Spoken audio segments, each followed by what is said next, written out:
Hallelujah. Praise the Lord. ಕರ್ತನ ಪರಿಶುದ್ಧ ನಾಮಕ್ಕೆ ಸ್ತೋತ್ರವಾಗಲಿ. This day the presence of God.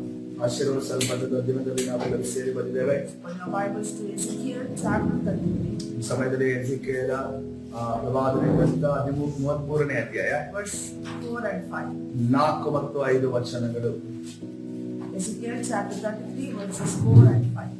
ಎಜೆಕಿಯೇಲ ಪ್ರವಾದನೆ ಗ್ರಂಥ 33ನೇ ಅಧ್ಯಾಯ ಮತ್ತು ಅದರ 4ನೇ ಮತ್ತು 5ನೇ ವಚನಗಳು. Let's read the word. ಈ ಸಮಯದ ವಾಕ್ಯವನ್ನು ಓದಿಕೊಳ್ಳೋಣ. God says, then if anyone hears the trumpet but does not heed the warning, and the sword comes and takes their life, their blood will be upon their own head. ಆ ದೇವರ ವಾಕ್ಯ ಈ ರೀತಿಯಲ್ಲಿ ಹೇಳ್ತದೆ, ಕೊಂಬಿನ ಕೂಗನ್ನು ಕೇಳಿದ ಯಾವನೇ ಆಗಲಿ ಎಚ್ಚರಗೊಳ್ಳದೆ ಬೀಳುವ ಖಡ್ಗಕ್ಕೆ ಸಿಕ್ಕಿ ನಾಶವಾದರೆ ತನ್ನ ಮರಣಕ್ಕೆ ತಾನೇ ಕಾರಣ. ಅವನು ಕೊಂಬಿನ ಕೂಗನ್ನು ಕೇಳಿಯೂ Since they heard the sound of the trumpet but did not heed the warning, their blood will be on their own head. If they had heeded the warning, they would have saved themselves. ಅವನು ಕೊಂಬಿನ ಕೂಗನ್ನು ಕೇಳಿಯೂ ಎಚ್ಚರಗೊಳ್ಳಲಿಲ್ಲವಷ್ಟೇ, ತನ್ನ ಮರಣಕ್ಕೆ ತಾನೇ ಕಾರಣನು. ಎಚ್ಚರಗೊಂಡಿದ್ದರೆ ತನ್ನ ಪ್ರಾಣವನ್ನು ಉಳಿಸಿಕೊಳ್ಳುತ್ತಿದ್ದನು. Amen. The Bible is talking about the trumpet and it's a pattern of blowing the trumpet. ಸತ್ಯವೇದವು ಇಲ್ಲಿ ಕೊಂಬಿನ ವಿಚಾರವಾಗಿ ಅಂದರೆ ತುತ್ತೂರಿಯ ವಿಚಾರವಾಗಿ ಮಾತನಾಡುತ್ತದೆ ಮತ್ತು ತುತ್ತೂರಿ ಊದುವ ರೀತಿಯ ವಿಚಾರವಾಗಿ ಮಾತನಾಡುತ್ತದೆ. See, to understand the trumpet and its sound, ಈ ತುತ್ತೂರಿ ಮತ್ತು ಈ ಕೊಂಬಿನ ವಿಚಾರವಾಗಿ ಅದರ ಒಂದು ಶಬ್ದದ ವಿಚಾರವಾಗಿ ನಾವು ಕಲಿತುಕೊಳ್ಳಬೇಕಾದರೆ, if you read in Numbers chapter 10, ನೀವು ಅರಣ್ಯಕಾಂಡ 10ನೇ ಅಧ್ಯಾಯವನ್ನು ಓದುವುದಾದರೆ verses from 1 to 10, 1ರಿಂದ 10 ವಚನಗಳನ್ನು ನೋಡುವಾಗ God speaks about the making of trumpets and how it is designed and why it is designed. ದೇವರು ತುತ್ತೂರಿಯನ್ನ ಯಾವ ರೀತಿಯಲ್ಲಿ ಅದನ್ನ ಮಾಡುತ್ತಾರೆ ಮತ್ತು ಯಾಕೆ ಅದನ್ನ ಮಾಡುತ್ತಾರೆ ಮತ್ತು ಯಾವ ರೀತಿ ಅದನ್ನು ಊದಬೇಕು ಅನ್ನೋ ವಿಚಾರವಾಗಿ ಹೇಳಲ್ಪಟ್ಟಿದೆ. God literally teaches the Israelites why God is using the trumpet and it sounds for different purposes. ದೇವರು ಇಸ್ರೇಲರಿಗೆ ತುತ್ತೂರಿಯನ್ನ ಯಾಕೆ ಉಪಯೋಗಿಸಬೇಕು ಮತ್ತು ತುತ್ತೂರಿಯನ್ನ ಯಾವ ರೀತಿಯಲ್ಲಿ ಓದಬೇಕು ಎನ್ನುವ ವಿಚಾರವಾಗಿ ಕಲಿಸಿಕೊಡುವುದನ್ನು ನಾವು ಗಮನಿಸುತ್ತೇವೆ. God gave to Israel 2 silver trumpets. ಇಸ್ರೇಲರಿಗೆ ದೇವರು 2 ಬೆಳ್ಳಿಯ ಒಂದು ತುತ್ತೂರಿಯನ್ನು ಕೊಡುವುದನ್ನು ನಾವು ನೋಡ್ತೇವೆ. If you read verse number 3, 7, 6 and 10, ನೀವು 3 ಮತ್ತು 4, 7ನೇ ಒಂದು ವಾಕ್ಯಗಳನ್ನು ಓದುವುದಾದರೆ, see when blowing both the trumpets at a time, ಎರಡು ತುತ್ತೂರಿಯನ್ನ ಒಂದೇ ಬಾರಿ ಊದುವಂತ ವಿಚಾರ ನಾವು ಗಮನಿಸುತ್ತೇವೆ. it was a call for all the Israel to assemble together. 2 ತುತ್ತೂರಿಯನ್ನ ಒಂದೇ ಸಾರಿ ಊದಿದರೆ ಎಲ್ಲೋ ಇಸ್ರೇಲರು ಒಂದು ಸಭೆಯಾಗಿ ಸೇರಬೇಕೆಂದರ್ಥ. See, that was a warning, that was an information. ಅದು ಒಂದು ಎಚ್ಚರಿಕೆ ಮತ್ತು ಅದೊಂದು ಇಸ್ರೇಲರಿಗೆ ಕೊಡುವಂತ ಸೂಚನೆಯಾಗಿದೆ. Blowing one trumpet, ಒಂದು ತುತ್ತೂರಿಯನ್ನ ಎತ್ತಿ ಊದುವುದು, it calls only the princes, the heads of the tribes of the Israelite tribes. ಅದು ಇಸ್ರೇಲರ ಸಹಸ್ರಾಧಿಪತಿಗಳು ಅಂದ್ರೆ ಅಲ್ಲಿರುವಂತ ಪ್ರಧಾನರನ್ನ ಕರೆದು ಕೂಗಿದ ರೀತಿಯಲ್ಲಿ ಇರುವಂತದ್ದಾಗಿದೆ. So now the Israelites must learn, so these sounds are used for these things. ಇಸ್ರೇಲರು ಈಗ ಕಲಿತುಕೊಳ್ಳಬೇಕಾದ ವಿಚಾರ ಏನಂದ್ರೆ, ಈ ತುತ್ತೂರಿಯ ಶಬ್ದ ಇದು ನಮಗಾಗಿ ಆಗಿದೆ, ಈ ತುತ್ತೂರಿಯ ಶಬ್ದ ಇವರಿಗಾಗಿ ಆಗಿದೆ ಅನ್ನೋದನ್ನು ಅವರು ತಿಳಿದುಕೊಳ್ಳಬೇಕಾಗಿದೆ. So blowing the trumpet like an alarm sound. ತುತ್ತೂರಿ ಈ ಯಾವ ರೀತಿಯಲ್ಲಿ ಊದಲ್ಪಡುತ್ತಿದೆ ನೋಡುವಾಗ ಒಂದು ಎಲ್ಲರನ್ನ ಸೌಂಡಿನ ರೀತಿಯಲ್ಲಿ ಅದು ಊದಲ್ಪಡುತ್ತಿತ್ತು. It was a call for the eastern camps of the Israel to move forward. ಮೊದಲನೇ ಬಾರಿ ತುತ್ತೂರಿಯನ್ನು ಊದಿಸುವಾಗ ಮೂಡನ ದಿಕ್ಕಿನ ದಂಡು ಹೊರಡುವುದಕ್ಕೆ ಊದಲಾಗುತ್ತಿತ್ತು. If the second trumpet is blown, 2ನೇ ತುತ್ತೂರಿ ಊದುವುದಾದರೆ it is for the call for the southern camps to move forward. ಅದು ದಕ್ಷಿಣ ದಿಕ್ಕಿನ ತೆಂಕಣ ದಿಕ್ಕಿನ ಅಲ್ಲಿರುವಂತ ದಂಡು ಮುಂದುವರಿದಕ್ಕೋಸ್ಕರ ಮುಂದೆ ಹೋಗುವುದಕ್ಕೋಸ್ಕರ ಕೂಗುವಂತ ಒಂದು ತುತ್ತೂರಿಯಾಗಿ A special alarming sound was used, and that was a call for the war. ಆ ಕೆಲವು ಒಂದು ತುತ್ತೂರಿಯ ಶಬ್ದವನ್ನ ಯುದ್ಧಕ್ಕೆ ಹೋಗುವಿಂದ ಮುಂಚಿತವಾಗಿ ಕೂಗುವಂತ ತುತ್ತೂರಿಯ ಶಬ್ದಗಳಿದ್ದಾವೆ. Other patterns were used on the days of gladness for festivals. ಇನ್ನೊಂದು ತುತ್ತೂರಿಯ ಶಬ್ದಗಳನ್ನ ಯಾವಾಗ ಊದಲಾಗಿತ್ತೆಂದು ನೋಡುವಾಗ ಉತ್ಸವದ ಸಮಯದಲ್ಲಿ, ಹಬ್ಬಗಳ ಸಮಯದಲ್ಲಿ ತುತ್ತೂರಿಯನ್ನು ಊದಲಾಗುತ್ತಿತ್ತು. They used to blow the trumpets on the beginning of the month. ಆ ಒಂದು ತಿಂಗಳಿನ ಪ್ರಾರಂಭದಲ್ಲಿ ಕೂಡ ಅವರು ತುತ್ತೂರಿಯನ್ನು ಊದಿ ಪ್ರಾರಂಭ ಮಾಡುತ್ತಿದ್ದರು. For burnt sacrifice, they had a pattern to blow. ಯಜ್ಞವನ್ನು ಸಮರ್ಪಿಸುವುದಕ್ಕೋಸ್ಕರವಾಗ ಅವರು ಒಂದು ತುತ್ತೂರಿಯನ್ನು ಊದುವಂತ ಶೈಲಿಯನ್ನು ಹೊಂದಿದ್ದರು. So the Israelites must learn the patterns of trumpets. ಇಸ್ರೇಲರು ಆ ತುತ್ತೂರಿಯಿಂದ ಹೊರಗಡೆ ಬರುವಂತ ಶಬ್ದದ ವಿಚಾರವಾಗಿ ಅವರು So ಕಲಿತುಕೊಳ್ಳಬೇಕಾಗಿತ್ತು. these trumpets were used by God to inform his people, to instruct his people, and also used as a warning to his people. ತುತ್ತೂರಿಯ ಶಬ್ದವು ಯಾವುದಕ್ಕೆಲ್ಲ ಉಪಯೋಗವಾಗುತ್ತಿದ್ದೆಂದು ನೋಡುವಾಗ ಆತನ ಜನರಿಗೆ ಸೂಚನೆಯನ್ನ, ಸಲಹೆಯನ್ನ, ಎಚ್ಚರಿಕೆಯನ್ನ ಕೊಡುವುದಕ್ಕೆ But ಉಪಯೋಗಿಸಲಾಗುತ್ತಿತ್ತು. we know that in the coming days, at the coming of Jesus Christ, a trumpet sound will be blown. ನಮಗೂ ಕೂಡ ಗೊತ್ತು, ಯೇಸು ಕ್ರಿಸ್ತನ ಮಧ್ಯಾಕಾಶದಲ್ಲಿ ಬರುವಂತಹ ಸಂದರ್ಭದಲ್ಲಿ ಅದಕ್ಕಿಂತ ಮುಂಚಿತವಾಗಿ ಒಂದು ದೊಡ್ಡ ತುತ್ತೂರಿಯ ಶಬ್ದ ಊದಲ್ಪಡುತ್ತದೆ. Hallelujah. Only who will be taken away with Lord Jesus? ಯಾರು ಯೇಸು ಕ್ರಿಸ್ತನ ಜೊತೆ ತೆಗೆದುಕೊಂಡು ಹೋಗಲ್ಪಡುತ್ತಾರೋ Only they can listen to the trumpet sound. ಅವರು ಮಾತ್ರವೇ ಆ ತುತ್ತೂರಿಯ ಶಬ್ದವನ್ನು ಕೇಳಲು ಸಾಧ್ಯ. If you don't listen or hear the trumpet sound, ಒಂದು ವೇಳೆ ಆ ತುತ್ತೂರಿಯ ಶಬ್ದವನ್ನ ಆ ಒಂದು ದಿನಮಾನಗಳಲ್ಲಿ, ಆ ಕ್ಷಣಗಳಲ್ಲಿ ನೀವು ಕೇಳಲಿಲ್ಲ you ಎನ್ನುವುದಾದರೆ will not be taken away with the Lord. ನೀವು ಕರ್ತನ ಜೊತೆ ನೀವು ಕರೆದುಕೊಂಡು ಹೋಗಲ್ಪಡೋದಿಲ್ಲ. You must be able to listen and hear the trumpet sound. ನೀವು ತುತ್ತೂರಿಯ ಶಬ್ದವನ್ನ ಕೇಳುವಂತಹ ಶ್ರವಣ ಶಕ್ತಿ ದೇವರು ನಿಮಗೆ ದಯಪಾಲಿಸಿರಬೇಕು. Hallelujah. Those days, God was using the trumpet sounds to prepare his people. ಆ ದಿನಮಾನಗಳಲ್ಲಿ ತುತ್ತೂರಿ ಶಬ್ದವನ್ನು ಊದಲಾಗುತ್ತಿತ್ತು. ಯಾಕೆ ಅಂತ ಹೇಳುವಾಗ ತನ್ನ ಜನರನ್ನ ಸಿದ್ಧ ಮಾಡೋದಕ್ಕೋಸ್ಕರವ. Today, God is using as a trumpet sound the pastors, the prophets, the word of God to give warnings to his people. ಇವತ್ತಿನ ದಿವಸ ಒಂದು ತುತ್ತೂರಿಯಾಗಿ ಆತನ ಪ್ರವಾದಿಗಳನ್ನ, ಆತನ ಸೇವಕರನ್ನ, ಆತನ ಉಪದೇಶಗಳನ್ನ, ದೇವರ ವಾಕ್ಯವನ್ನ ದೇವರು ಉಪಯೋಗಿಸುತ್ತಿದ್ದಾರೆ. Hallelujah. See, as the Israelites, they were entering into the promised land. ಇಸ್ರಾಯೇಲರು ವಾಗ್ದಾನ ದೇಶಕ್ಕೆ ಪ್ರವೇಶವಾಗುವುದಕ್ಕಿಂತ ಮುಂಚಿತವಾಗಿ God gave them commands. ದೇವರು ಅವರಿಗೆ ಆಜ್ಞೆಗಳನ್ನು God ಕೊಟ್ಟರು. gave them instructions. ದೇವರು ಅವರಿಗೆ ಸೂಚನೆಯನ್ನು God ಕೊಟ್ಟರು. also gave them warnings. ಅದೇ ರೀತಿಯಲ್ಲಿ ದೇವರ ಎಚ್ಚರಿಕೆಯನ್ನು ಕೂಡ ಕೊಟ್ಟನು. One command that God gave to the Israelites. ದೇವರು ಇಸ್ರಾಯೇಲರಿಗೆ ಕೊಟ್ಟಂತ ಆ ಒಂದು ಆಜ್ಞೆಗಳಲ್ಲಿ ಒಂದು ಆಜ್ಞೆ, See, you are going to conquer the promised land. ನೀವು ವಾಗ್ದಾನದ ದೇಶವನ್ನು ನೀವು ಜಯವನ್ನ ಹೊಂದುವುದಕ್ಕೆ ಆಕ್ರಮಣ ಮಾಡುವುದಕ್ಕೆ ಹೋಗುತ್ತಿದ್ದೀರಿ.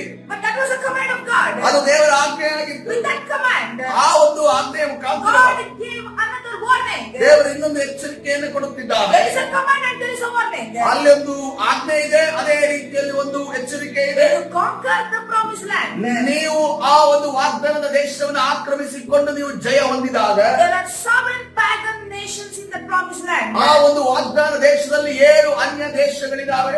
You must not live with them. ನೀವು ಅವರ ಜೊತೆ ಜೀವಿಸಬಾರದು. You must remove out of the promised land. ನೀವು ಅವರನ್ನ ಆ 7 ಅನ್ಯ ಜನರ ಕುಲಗಳನ್ನು ನೀವು ತೆಗೆದು ಅವರನ್ನು ಹೊರಡಿಸಬೇಕು. Now, conquering the land is a command of God. ಮೊದಲನೇದಾಗಿ ದೇವರು ಕೊಟ್ಟಂತ ಆಜ್ಞೆ, ದೇವರ ವಾಗ್ದಾನ ದೇಶವನ್ನು ನೀವು ಆಕ್ರಮಣ ಮಾಡಬೇಕು. There was a warning to it. ಅದೇ ರೀತಿ ಅದರ ಜೊತೆ ಒಂದು ಎಚ್ಚರಿಕೆ ಇತ್ತು. You must remove certain people. ಆ ಜನರನ್ನ ನೀವು ಹೊರಡಿಸಬೇಕು, ಅವರಿಂದ ಅಲ್ಲಿಂದ ತೆಗೆದು ಹಾಕಬೇಕು. There was a God's purpose.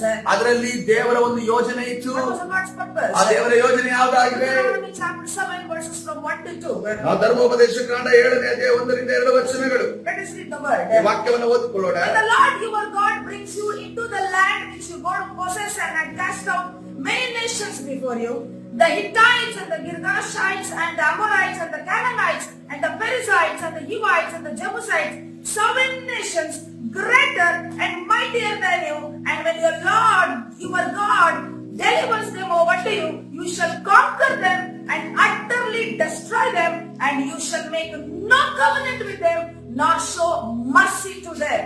ನೀವು ಸ್ವಾಧೀನ ಮಾಡಿಕೊಳ್ಳುವುದಕ್ಕೆ ಹೋಗುವ ದೇಶದಲ್ಲಿ ನಿಮ್ಮ ದೇವರಾದ ಯೆಹೋವನು ನಿಮ್ಮನ್ನು ಸೇರಿಸಿ ಸಂಖ್ಯೆಯಲ್ಲಿಯೂ ಬಲದಲ್ಲಿಯೂ ನಿಮಗೆ ಮೀರುವ ಹಿತ್ತಿಯರು, ಗಿರ್ಗಾಷಿಯರು, ಅಮೋರಿಯರು, ಕಾನಾನ್ಯರು, ಪೆರಿಜ್ಜಿಯರು, ಹಿಬಿಯರು, ಯೆಬೂಸಿಯರು ಎಂಬ 7 ಜನಾಂಗಗಳನ್ನು ನಿಮ್ಮ ಎದುರಿನಿಂದ ಹೊರಡಿಸುವವರಾಗಿ ಅವರನ್ನು ನಿಮ್ಮಿಂದ ಪರಾಜಯಪಡಿಸುವಾಗ ನೀವು ಅವರನ್ನು ನಿಶ್ಶೇಷವಾಗಿ ಸಂಹರಿಸಬೇಕು.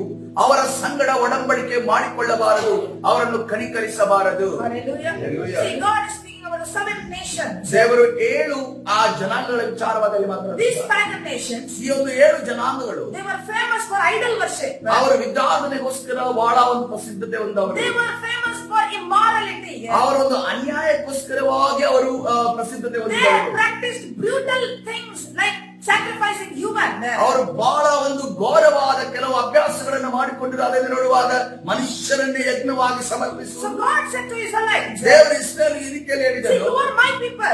ನೀವು ನನ್ನ ಜನರಾಗಿದ್ದೀರಿ, You know, you are going to do right things. ನೀವು ಸರಿಯಾದ ಕಾರ್ಯಗಳನ್ನು ನನ್ನ ಕಣ್ಣ ಮುಂದೆ ಮಾಡ್ಲಿಕ್ಕೆ But to ಹೋಗುತ್ತಿದ್ದೀರಿ. the land where you are going, ಆದ್ರೆ ನೀವು ಯಾವ ಒಂದು ಪ್ರದೇಶಕ್ಕೆ ನೀವು there ಹೋಗುತ್ತಿದ್ದೀರೋ are 7 nations, you ಅಲ್ಲಿ need to remove them. ಅಲ್ಲಿ 7 ಜನಾಂಗಗಳಿದ್ದಾವೆ. ಅದನ್ನು ನೀವು ಅವರನ್ನ ಹೊರಡಿಸಿ ಬಿಡಬೇಕು. You should not show any mercy to them. ನೀವು ಅವರಿಗೆ ಯಾವುದೇ ಕರುಣೆಯನ್ನು ಕನಿಕರವನ್ನು ತೋರಿಸಬಾರದು. Utterly destroy them. ಸಂಪೂರ್ಣವಾಗಿ ಅವರನ್ನ ನಾಶ ಮಾಡಿಬಿಡಬೇಕು. The infants, the babies, and everything must be destroyed. ಎಲ್ಲ ಮಗು ಶಿಶುಗಳನ್ನ ಎಲ್ಲವನ್ನ ನೋಡದೆ ನೀವು ನಾಶ ಮಾಡಬೇಕು. You know, why did God say like this? ಯಾಕೆ ದೇವರು ಈ ರೀತಿಯ ಮಾತನ್ನ ಹೇಳಿದೆ? God said, ದೇವರು ಈ ರೀತಿಯಲ್ಲಿ because ಹೇಳುತ್ತಿದ್ದಾರೆ. you don't copy their lifestyle. ಯಾಕಂದ್ರೆ ಅವರ ಜೀವನ ಶೈಲಿಯನ್ನು ನೀವು ಎಂದಿಗೂ ಕೂಡ ನೀವು ಅದನ್ನ ಪಾಲಿಸಬಾರದು. Because their lifestyle may corrupt your life. ಯಾಕಂದ್ರೆ ಅವರ ಜೀವನ ಶೈಲಿ ನಿಮ್ಮನ್ನ ಅದು ಭ್ರಷ್ಟರನ್ನಾಗಿ ಮಾಡುತ್ತದೆ. So God said, ದೇವರ ಈ ರೀತಿಯಲ್ಲಿ ಹೇಳುತ್ತಿದ್ದಾರೆ, don't destroy them. ನೀವು ಅವರನ್ನ ನಾಶ ಮಾಡದೆ ಹೋದರೆ, If you don't remove them, ನೀವು ಅವರನ್ನ ತೆಗೆದು ಹಾಕದೆ ಹೋದರೆ what will happen to you? ನಿಮಗೇನಾಗುತ್ತದೆ? Numbers chapter 33 verse number 55. Aranya Kanda 33ನೇ ಅಧ್ಯಾಯ 55ನೇ ವಚನ. Numbers chapter 33 verse number 55. Aranya Kanda 33ನೇ ಅಧ್ಯಾಯ 55ನೇ ವಚನ. What God says, ದೇವರು ಏನನ್ನು ಹೇಳ್ತಿದ್ದಾನೆ? if you do not drive out the inhabitants of the land from before you, then it shall be that those whom you let remain shall be irritants in your eyes and thorns in your sides, and they shall harass you in the land where you dwell. ನೀವು ದೇಶದ ನಿವಾಸಿಗಳನ್ನು ಹೊರಡಿಸಿ ಬಿಡದೆ ಹೋದರೆ ಅವರಲ್ಲಿ ನೀವು ಉಳಿಸಿದವರು ನಿಮಗೆ ಕಣ್ಣು ಚುಚ್ಚುವ ಮುಳ್ಳುಗಳಂತೆಯೂ ಪಕ್ಕೆತ್ತಿವಿಯುವ ಶೂಲಗಳಂತೆಯೂ ಆಗಿ ನೀವು ವಾಸಿಸುವ ದೇಶದಲ್ಲಿ ನಿಮಗೆ ಕಂಟಕವಾಗಿರುವರು. See, if the Israelites, if they don't destroy the 7 pagan nations, ಒಂದು ವೇಳೆ ಇಸ್ರೇಲರು ಈ ಒಂದು ಅನ್ಯ ದೇಶಸ್ಥರದ 7 ಅನ್ಯ ದೇಶಸ್ಥರನ್ನು ನಾಶ ಮಾಡದೆ ಹೋದರೆ they would become a hindrance for being fully blessed. ಆ ಇಸ್ರೇಲರು ಸಂಪೂರ್ಣವಾದ ಆಶೀರ್ವಾದ ಹೊಂದುವುದಕ್ಕೋಸ್ಕರ ತಡೆಯಾಗಿರುತ್ತಾರೆ. Yes, today this word of God ಸಭೆ, ಈ ದೇವರ ವಾಕ್ಯ is a warning for us both practically, spiritually, and physically. ಆತ್ಮಿಕವಾಗಿ, ಭೌತಿಕವಾಗಿ, ಪ್ರಾಯೋಗಿಕವಾಗಿ ಇದೊಂದು ನಮಗೆ ಎಚ್ಚರಿಕೆಯ ಸಂದೇಶವಾಗಿದೆ. Today God wants you to remove certain things which is hindering your spiritual growth. ನಿಮಗೆ ಒಂದು ಆತ್ಮಿಕವಾಗಿ ತಡೆ ಉಳ್ಳಂತಹ ವಿಚಾರವನ್ನ ದೇವರು ಎತ್ತಿ ತೋರಿಸುತ್ತಿದ್ದಾನೆ. You know, if you have something in your life that is hindering your life, ನಿಮ್ಮ ಜೀವಿತದಲ್ಲಿ ಯಾವುದಾದ್ರೂ ವಿಚಾರ ನಿಮಗೆ ತಡೆಯಾಗಿ ನಿಂತಿದೆಯೇ? anything that is like an amorite in your life, ನಿಮ್ಮ ಜೀವನದಲ್ಲಿ ಅಮೋರ್ಯ ರೀತಿಯಲ್ಲಿ ಯಾವುದಾದ್ರೂ ಕಾರ್ಯ ಅದು ತಡೆ ಮಾಡ್ತಾ there ಇದೆಯೇ? is anyone like a Jebusite in your life, ಯೆಬೂಸಿಯರ ರೀತಿಯಲ್ಲಿ ನಿಮ್ಮ ಜೀವಿತದಲ್ಲಿ ಯಾವುದಾದ್ರೂ ಕಾರ್ಯ ನಿಮ್ಮನ್ನು ತಡೆ ಮಾಡ್ತಾ ಇದೆಯೇ? God is saying to remove those things. ದೇವರು ಹೇಳ್ತಿದ್ದಾನೆ, ಆ ಒಂದು ಕಾರ್ಯಗಳನ್ನು ತೆಗೆದು ಹಾಕ್ರಿ. Hallelujah. Hallelujah. So practically applying this word, ಇದನ್ನ ಪ್ರಾಯೋಗಿಕವಾಗಿ ನಿಮ್ಮ ಜೀವಿತಕ್ಕೆ ನೀವು ಅದನ್ನ you ಅಳವಡಿಸಿಕೊಳ್ಳಬೇಕು. know, your spiritual eyes must discern the true teachings and the false teachings. ಇವತ್ತಿನ ದಿನಮಾನಗಳಲ್ಲಿ ಬರುವಂತಹ ಎಲ್ಲಾ ಒಂದು ಬೋಧನೆಗಳಲ್ಲಿ ಸತ್ಯವಾದ ಬೋಧನೆ ಯಾವುದು, ಸುಳ್ಳಾದ ಬೋಧನೆ ಯಾವುದು ಅನ್ನೋದನ್ನ ನೀವು ಸತ್ಯ ಅಸತ್ಯವನ್ನು ತಿಳಿದುಕೊಳ್ಳಬೇಕಾಗಿದೆ. You know the true teaching, ನಿಮಗೆ ಸತ್ಯವಾದ ಬೋಧನೆ ಯಾವುದು ಎಂದು but at ಗೊತ್ತಿದೆ. the same time, if you keep the false teaching within you, ಅದೇ ರೀತಿಯಲ್ಲಿ ನಿಮಗೆ ಸತ್ಯ ಬೋಧನೆ ಗೊತ್ತಿದ್ದು ಸುಳ್ಳಾದ ಬೋಧನೆಗಳನ್ನು ಕೂಡ ನಿಮ್ಮೊಳಗೆ ನೀವು that ಇಟ್ಟುಕೊಳ್ಳಬೇಕು. false teaching is like the pagan nation that can hinder your blessing. ಆ ಸುಳ್ಳು ಬೋಧನೆ ನಿಮ್ಮನ್ನ ಅದು ಬಾಧಿಸುವಂತದ್ದಾಗಿದೆ. ಅದು ಒಂದು ಅನ್ಯ ದೇಶದ ಸ್ವಭಾವ ಜೀವನ ಶೈಲಿಯಾಗಿದೆ. You know the final words of the book of Judges. ಈ ಒಂದು ನ್ಯಾಯ ಸ್ಥಾಪಕರ ಪುಸ್ತಕದಲ್ಲಿರುವಂತಹ ಕೊನೆಯ ಮಾತು ನಿಮಗೆ ಗೊತ್ತಿದೆಯೇ? Now if you read Judges chapter 21 verse number 25, ನ್ಯಾಯ ಸ್ಥಾಪಕರ ಪುಸ್ತಕ 21ನೇ ಅಧ್ಯಾಯ 25ನೇ ವಚನ. that's the final words of this book Judges. ಆ ಒಂದು ನ್ಯಾಯ ಸ್ಥಾಪಕರ ಪುಸ್ತಕದ ಕೊನೆಯ ಮಾತು ಅದಾಗಿದೆ. See what it says, in those days there was no king in Israel. Everyone did what was right in his own eyes. ಆ ಕಾಲದಲ್ಲಿ ಇಸ್ರಾಯೇಲರೊಳಗೆ ಅರಸನಿರಲಿಲ್ಲ, ಪ್ರತಿಯೊಬ್ಬನು ತನ್ನ ಮನಸ್ಸಿಗೆ ಬಂದಂತೆ ನಡೆಯುತ್ತಿದ್ದನು. You know, God is not speaking about the pagan nations. ದೇವರು ಅನ್ಯ ದೇಶದ ವಿಚಾರವಾಗಿ ಇಲ್ಲಿ ಮಾತನಾಡ್ತಾ But ಇದ್ದಾರೆ. God is speaking about God's people. ದೇವರಲ್ಲಿ ಮಾತನಾಡು ತನ್ನ ಮಕ್ಕಳ ವಿಚಾರವಾಗಿ ದೇವ ಜನರ ಬಗ್ಗೆ So ಮಾತನಾಡುತ್ತಾರೆ. these people, they were sincerely, they were trying to do what was right. ಈ ಜನರು ಯಾವುದನ್ನ ಸತ್ಯ ಯಾವ್ದು ಸರಿಯಾಗಿದೆ ಅದನ್ನು ಮಾಡೋದಕ್ಕೆ ಪ್ರಯತ್ನ They ಪಡುತ್ತಿದ್ದಾರೆ. thought what they were doing was right. ಅದರ ಅರ್ಥ ಏನಂತಂದ್ರೆ ತಾನು ಮಾಡಿದ್ದೆಲ್ಲ ಸರಿ ಅನ್ನೋ ರೀತಿಯಲ್ಲಿ ಅವರು But ಅಂದುಕೊಂಡಿದ್ದರು. they never knew they were on the wrong side. ಅವರಿಗೆ ಗೊತ್ತೇ ಇರಲಿಲ್ಲ, ತಪ್ಪಾದ ಮಾರ್ಗದಲ್ಲಿ ಅವರು ಇದ್ದಾರೆ ಅನ್ನೋದನ್ನ ಅವರಿಗೆ Let me just ತಿಳಿದಿರಲಿಲ್ಲ. give you one example. ನಿಮಗೆ ಉದಾಹರಣೆ ಒಂದು ಕೊಡುತ್ತೇನೆ. If you read Judges chapter 17 and chapter 18, ನ್ಯಾಯಸ್ಥಾಪಕರ ಪುಸ್ತಕ chapter 17 and chapter 17 ಮತ್ತು 18, 18 ನೀವು ಓದುದಾದ್ರೆ it talks about a certain family from Dan's tribe. Don ಕುಲದ ಒಂದು ಕುಟುಂಬದ ಬಗ್ಗೆ ಅಲ್ಲಿ ಮಾತನಾಡಲ್ಪಟ್ಟಿದೆ. His name is Micah. ಆತನ ಹೆಸರು ಮೀಕಾ ಎಂದು. He was worshipping our true God. ಆತನು ಸತ್ಯವಾದ ದೇವರನ್ನ, ಜೀವ ಸ್ವರೂಪನಾದ ದೇವರನ್ನ ಆರಾಧನೆ At the ಮಾಡುತ್ತಿದ್ದನು. same time, ಅದೇ ಸಮಯದಲ್ಲಿ he made an idol and he worshipped it. ಆತನೊಂದು ವಿಗ್ರಹವನ್ನ ಮಾಡಿ ಕೂಡ ಅದನ್ನ ಆರಾಧನೆ ಮಾಡುತ್ತಿದ್ದನು. He thought he was doing right thing. ಆತನು ಏನಂದುಕೊಂಡನು, ನಾನು ಮಾಡುವುದು ಸರಿಯನ್ನು ಅಂದುಕೊಂಡಿದ್ದಾನೆ. He never knew he was into idol worship. ಆತನು ವಿಗ್ರಹದಲ್ಲಿ ಇದ್ದಾನೆ ಅನ್ನೋದನ್ನು ಆತನಿಗೆ ಗೊತ್ತಿಲ್ಲ.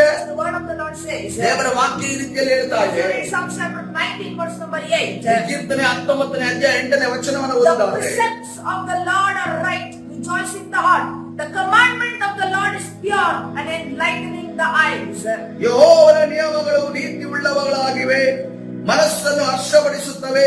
ಯೆಹೋವನ ಆಜ್ಞೆ ಪವಿತ್ರವಾದದ್ದು, ಕಣ್ಣುಗಳನ್ನು ಕಳೆಗೊಳಿಸುತ್ತವೆ. Just today God is talking to you. ದೇವರು ಇವತ್ತಿನ ದಿವಸ ನಿಮ್ಮ ಜೊತೆ If you ಮಾತನಾಡುತ್ತಿದ್ದಾರೆ. have anything that is hindering your growth, ನಿಮ್ಮ ಒಂದು ಬೆಳವಣಿಗೆಯನ್ನು ಯಾವುದಾದ್ರೂ ಕಾರ್ಯ ತಡೆ ಮಾಡುತ್ತಿರುವುದಾದರೆ, something is which is making you weak, ನಿಮ್ಮನ್ನ ಬಲಹೀನವಾಗಿ ಮಾಡುವಂತ ಯಾವುದಾದ್ರೂ you ಕಾರ್ಯಗಳಿರುವುದಾದರೆ need to remove it. ನೀವು ಅದನ್ನು ತೆಗೆದು ಹಾಕಬೇಕು. For example, ಉದಾಹರಣೆ ನೋಡುವಾಗ for any human, ಯಾವುದೇ ಮನುಷ್ಯರಿರಬಹುದು, to walk or to run, ಅಥವಾ ಓಡುವುದಕ್ಕೆ ಅಥವಾ ನಡೆಯುವುದಕ್ಕೆ his side area or the hip area is very important. ಅದರ ಸೊಂಟದ ಭಾಗ ಬಹಳ ಪ್ರಾಮುಖ್ಯವುಳ್ಳಂತ This ಭಾಗವಾಗಿರುತ್ತದೆ. becomes injured or this becomes weak. ಒಂದು ವೇಳೆ ಆ ಸೊಂಟದ ಭಾಗ ಒಂದು ವೇಳೆ ಬಲಹೀನವಾಗುವುದಾದ್ರೆ ಅಥವಾ ಯಾವುದಾದ್ರೂ ಒಂದು ತೊಂದರೆ ಸಮಸ್ಯೆಗಳಾಗುವುದಾದ್ರೆ He cannot run, he cannot walk. ಆದರೆ ಯಾವುದೇ ಕಾರಣಕ್ಕೂ ಓಡುವುದಕ್ಕೆ ನಡೆಯುವುದಕ್ಕೆ Just ಸಾಧ್ಯವಾಗುವುದಿಲ್ಲ. one injury can make a man physically weak. ಒಂದೇ ಒಂದು ನೋವು, ಒಂದೇ ಒಂದು ಅಪಘಾತ ಅವನ ಜೀವಿತದಲ್ಲಿ ಅವನ ಎಲ್ಲ ಕಾರ್ಯಗಳನ್ನ It ಲಯಗೊಳಿಸುತ್ತದೆ, can make him weak. ಆತನನ್ನ ಬಲಹೀನಗೊಳಿಸುತ್ತದೆ. So today in your spiritual life, ಇವತ್ತಿನ ದಿವಸ ನಿಮ್ಮ ಆತ್ಮಿಕ ಜೀವಿತದಲ್ಲಿ what is that making you weak? ನಿಮ್ಮನ್ನ ಬಲಹೀನವಾಗಿ ಮಾಡುವಂತ ವಿಚಾರ ಯಾವುದಾಗಿದೆ? Whether it's your bad habit ಅದು ನಿಮ್ಮ ಕೆಟ್ಟ ಒಂದು ಅಭ್ಯಾಸ or a ಆಗಿರಬಹುದು, toxic relationship ಯಾವುದಾದ್ರೂ ಒಂದು ಬೇಡವಾದ ಸಂಬಂಧ or a ಆಗಿರಬಹುದು, lack of discipline in your daily ನಿಮ್ಮ routine. ಜೀವಿತದಲ್ಲಿ ಶಿಸ್ತಿನ ಒಂದು ಅಭಾವ ಇರಬಹುದು. You need to remove those things from your life. ಅದನ್ನೆಲ್ಲವನ್ನು ನೀವು ನಿಮ್ಮ ಜೀವಿತದಿಂದ ತೆಗೆದು ಹಾಕಬೇಕಾಗಿದೆ. See, the 7 nations, they were hindering the growth of Israelites. ಇಸ್ರೇಲರ ಬೆಳವಣಿಗೆಯನ್ನು 7 ಜನಾಂಗಗಳು ತಡೆ ಮಾಡುತ್ತಿದ್ದವು. You know, Micah's family had one idol which was an hindrance to his family. ಮೀಕನ ಜೀವಿತದಲ್ಲಿ ಇದ್ದಂತ ಒಂದು ವಿಗ್ರಹ, ಅದು ಆತನಿಗೆ ತಡೆಯಾಗಿತ್ತು. Rachel had hidden father's idol and she died. ರಾಹೇಲಳು ಆಕೆ ತನ್ನ ತಂದೆಯ ವಿಗ್ರಹವನ್ನು ಇಟ್ಟುಕೊಂಡು ತದನಂತರ ಆಕೆ ಸತ್ತು ಹೋದಳು. Samson had Delilah, who was an hindrance in his life. ಸಂಸೋರನ ಜೀವಿತದಲ್ಲಿ ಡೆಲಿಲಳು ಇದ್ದಳು, ಅದಕ್ಕೋಸ್ಕರವಾಗಿ ಅದು ಆಕೆ ಆತನಲ್ಲಿ ಅದರ ಜೀವನದಲ್ಲಿ ತಡೆಯಾಗಿದೆ. Today God is giving you a warning. ಇವತ್ತಿನ ದಿವಸ ದೇವರು ಒಂದು ಎಚ್ಚರಿಕೆಯನ್ನು ಕೊಡುತ್ತಿದ್ದಾರೆ. As you are growing in your spiritual life, ನಿಮ್ಮ ಆತ್ಮಿಕ ಜೀವಿತದಲ್ಲಿ ನೀವು ಬೆಳೆಯುತ್ತಾ as you are getting blessed physically and materially, ನೀವು ಭೌತಿಕವಾಗಿ ಆತ್ಮಿಕವಾಗಿ ಆಶೀರ್ವದಿಸಲ್ಪಡುವಾಗ same time you need to remove certain things out of your life. ಅದೇ ಸಮಯದಲ್ಲಿ ನೀವು ನಿಮ್ಮ ಜೀವಿತದಲ್ಲಿ ಕೆಲವು ವಿಚಾರಗಳನ್ನು ತೆಗೆದು ಬಿಸಾಡಬೇಕಾಗಿದೆ. This is a warning to the church. ಇದು ಸಭೆಗೆ ಇರುವಂತಹ ಒಂದು ಎಚ್ಚರಿಕೆಯಾಗಿದೆ. Maybe your habit, ನಿಮ್ಮ ಒಂದು ಸ್ವಭಾವ, ನಿಮ್ಮ ಒಂದು ಅಭ್ಯಾಸ ಆಗಿರಬಹುದು, maybe a daily routine, ನಿಮ್ಮ ದಿನನಿತ್ಯದ maybe ಕಾರ್ಯಗಳಾಗಿರಬಹುದು, it's your relationship. ನಿಮ್ಮ ಸಂಬಂಧಗಳಾಗಿರಬಹುದು. You need to take care of it. ನೀವು ಅದರ ವಿಚಾರವಾಗಿ ಬಹಳ This is ಎಚ್ಚರವುಳ್ಳವರಾಗಿರಬೇಕು. the word of the Lord. ಇದು ದೇವರ ವಾಕ್ಯವಾಗಿದೆ. To remove certain things out of your ನಿಮ್ಮ life. ಜೀವನದ ಕೆಲವು ವಿಚಾರಗಳನ್ನು ತೆಗೆದು ಹಾಕಿರಿ. Hallelujah. Hallelujah. Praise the Lord. ಕರ್ತನ ಪರಿಶುದ್ಧ ನಾಮಕ್ಕೆ ಸ್ತೋತ್ರವಾಗಲಿ. Let God help you to remove certain things which is against God from your life. ದೇವರ ವಿರುದ್ಧವಾಗಿರುವಂತಹ ಕಾರ್ಯಗಳು ನಿಮ್ಮ ಜೀವಿತದಲ್ಲಿ ಇರುವುದಾದ್ರೆ ಅದನ್ನು ತೆಗೆದು ಹಾಕುವುದಕ್ಕೆ ದೇವರು ನಿಮಗೆ ಸಹಾಯ Let us ಮಾಡುತ್ತಾರೆ. all pray now. ಈ ಸಮಯದಲ್ಲಿ ಎಲ್ಲರೂ ಪ್ರಾರ್ಥನೆ ಮಾಡೋಣ.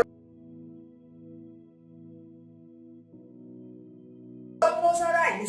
ಈ ಸಮಯದಲ್ಲಿ ಕಣ್ಣುಗಳನ್ನು ಮುಚ್ಚೋಣ. Let us give praise unto God. ಕರ್ತನಿಗೆ ನಾವು ಸ್ತೋತ್ರಗಳನ್ನು ಸಲ್ಲಿಸೋಣ. Open your mouth. ಈ ಸಮಯದಲ್ಲಿ ಬಾಯನ್ನು ತೆರೆಯಿರಿ. Remember what are the things that you want to remove out of your ನಿಮ್ಮ life. ಜೀವಿತದಲ್ಲಿ ತೆಗೆದು ಹಾಕಲಿಕ್ಕಿರುವಂತಹ ಆ ವಿಚಾರಗಳನ್ನು ನೆನಪಿಸಿಕೊಳ್ಳಿರಿ. What are the 7 toxic things in your life? ನಿಮ್ಮ ಜೀವಿತದಲ್ಲಿ ಏನು ಆ ಒಂದು ವಿರುದ್ಧವಾದ ಕಾರ್ಯಗಳು ಏನಿದಾವ ಅದನ್ನ ನೆನಪಿಸಿಕೊಳ್ಳಿರಿ. Who is that Jebusite in your life? ನಿಮ್ಮ ಜೀವಿತದಲ್ಲಿ ಯಾರು ಯೆಬೂಸಿಯರಾಗಿದ್ದಾರೋ Who ಅವರನ್ನು is that ತೆಗೆದುಹಾಕಿರಿ. Amorite in your ನಿಮ್ಮ life? ಜೀವಿತದಲ್ಲಿ ಅಮೋರಿಯರಾಗಿ ಯಾರಿದ್ದಾರೋ Who ಅವರಿಗೆ is ತೆಗೆದುಹಾಕಿರಿ. that Girgashite in your O life? ಗಿರ್ಗಾಶ್ಯರಾಗಿ ಯಾರಿದ್ದಾರೋ ಅದನ್ನು ತೆಗೆದುಹಾಕಿರಿ. Gracious Heavenly Father, ಓ ಕರ್ತನಾದ ಪರಲೋಕ ತಂದೆ, Lord, we come before you to ask you for the gift of spiritual discernment. ಕರ್ತನೇ, ನಾವು ಆ ಸತ್ಯವನ್ನ ಕಂಡು ಹಿಡಿಯುವಂತ ಆ ಒಂದು ವರದಾನಕ್ಕೋಸ್ಕರ ನಿನ್ನಲ್ಲಿ ನಾವು ಕೇಳಿಕೊಳ್ಳುತ್ತೇವೆ. Lord, open our eyes to see. ನಾವು ಕರ್ತನೇ ನೋಡುವಂತೆ ನಮ್ಮ ಆತ್ಮಿಕ ಕಣ್ಣುಗಳನ್ನು ತೆರೆಯ ಮಾಡು. Open our eyes to understand. ನಮಗೆ ಅರ್ಥ ಮಾಡಿಕೊಳ್ಳುವಂತೆ ನಮ್ಮ ಆತ್ಮಿಕ ಕಣ್ಣುಗಳನ್ನು ತೆರೆಯ ಮಾಡು. Make us to understand the falsehood. Okay, ತಪ್ಪಾದ ವಿಚಾರಗಳನ್ನು ಅರ್ಥ ಮಾಡಿಕೊಳ್ಳುವಂತೆ ನಮಗೆ ಸಹಾಯ ಮಾಡು. So that we may not be deceived by the enemy's schemes. ಯಾವುದೇ ಕಾರಣಕ್ಕೂ ಸೈತಾನನ ಯಾವುದೇ ತಂತ್ರಗಳಿಗೆ ಬಿದ್ದು ಹೋಗದಂತೆ ನಮ್ಮನ್ನ ನೀನು ನಡೆಸುವವನಾಗು. Lord, help us identify the areas of weakness in our life. ನಮ್ಮ ಜೀವಿತದಲ್ಲಿರುವಂತಹ ಬಲಹೀನತೆ ಶಕ್ತಿಗಳು ಯಾವುದಿದ್ದಾವೆ ಅನ್ನೋದನ್ನ ಕಂಡುಹಿಡಿಯುವಾಗ ಸಹಾಯ So ಮಾಡು. that nothing will hinder our progress. ನಮ್ಮ ಒಂದು ಬೆಳವಣಿಗೆನ ಯಾವುದೇ ಕಾರಣಕ್ಕೂ ಈ ಒಂದು ಕೆಟ್ಟ ವಿಚಾರಗಳು ತಡೆ ಹಿಡಿಯದಂತೆ ನೀನು ಕಾಪಾಡು. But as we continue in our life today, ಇವತ್ತಿನ ದಿವಸ ನೀನು ತಾನೇ ನಮ್ಮನ್ನು ನಡೆಸುವವನಾಗು. as we continue our life today, ನಮ್ಮ ಜೀವಿತವನ್ನ ಈ ದಿನಮಾನದಲ್ಲಿ ನಾವು ಮುಂದುವರಿಸಿಕೊಂಡು ಹೋಗುವಾಗ Lord, give us your knowledge. ದೇವರೇ, ನಿನ್ನ ತಿಳುವಳಿಕೆಯನ್ನು ನಮಗೆ ದಯಪಾಲಿಸು. Lord, give the power of the Holy Spirit. ದೇವರೇ, ಪರಿಶುದ್ಧಾತ್ಮನ ಶಕ್ತಿಯನ್ನು ನಮಗೆ ದಯಪಾಲಿಸು. Lead us and guide us into your truth. ನಮ್ಮನ್ನ ನಿನ್ನ ಸತ್ಯದ ಮುಖಾಂತರವಾಗಿ ನಡೆಸು, ಬಲಪಡಿಸು. In Jesus' name. ಯೇಸುವಿನ ನಾಮದಲ್ಲಿ Everyone said. ಎಲ್ಲರೂ ಹೇಳ್ರಿ Amen. Amen. God bless everyone according to Ezekiel chapter 33 verses 4 and 5. ಯೆಹೆಜ್ಕೇಲ ಪ್ರವಾದನೆ ಗ್ರಂಥ 33ನೇ ಅಧ್ಯಾಯ 4 ಮತ್ತು 5 ವಚನದ ಪ್ರಕಾರವಾಗಿ ದೇವರು ನಿಮ್ಮನ್ನು ಆಶೀರ್ವದಿಸಲಿ. Numbers chapter 33 verse number 55. ಅದೇ ರೀತಿಯಲ್ಲಿ ಅರಣ್ಯಕಾಂಡ 33ನೇ ಅಧ್ಯಾಯ 5ನೇ ವಚನದ ಪ್ರಕಾರವಾಗಿ ದೇವರು ನಿಮ್ಮನ್ನು ಆಶೀರ್ವದಿಸಲಿ.